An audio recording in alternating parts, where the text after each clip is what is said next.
হ্যারাসমেন্টের কথা, sexual harassment করা হয়, যখন উম্মে সালমা আপুকে সেবাদাসী বলা হয়, কেন সে হিজাব পরবে সেটা নিয়ে যখন আমাদের বুদ্ধিজীবী মহিউদ্দিন মোহাম্মদের মতো বুদ্ধিজীবীরা হচ্ছে বিরাট বিরাট প্যারাগ্রাফ লিখে, তখন তো আমাদের কোনো বিশ্ববিদ্যালয়ের কোনো শিক্ষক সেই ব্যাপারে কোনো একটা টু শব্দ করতে আমরা দেখি না।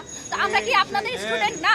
আমরা কি ঢাকা বিশ্ববিদ্যালয়ের স্টুডেন্ট না? তো আপনাদের এই যে সিলেক্টিভ এই যে প্রতিবাদ বলেন, আপনাদের এই যে দরদ, সেটা শুধুমাত্র এক পক্ষের জন্য কেন?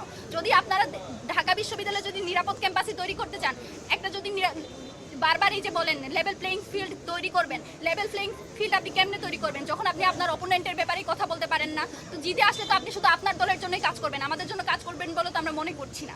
তো এই ব্যাপারগুলো আসলে অ্যাড্রেস করা জরুরি ছিল, কারণ যখন থেকে মনোনয়নপত্র কিনেছি আমার উপর দিয়ে অনেক কিছু গিয়েছে, এবং সব কিছু সহ্য করে এই জায়গায় পড়ে থাকার একটাই কারণ, এই যে এই জায়গায় আসা, এটা হচ্ছে যেই জনগোষ্ঠীর যে স্টেকটা, যাদের টাকায় যাদের পয়সায় আমরা এখানে ঢাকা বিশ্ববিদ্যালয়ে পড়াশোনা করি,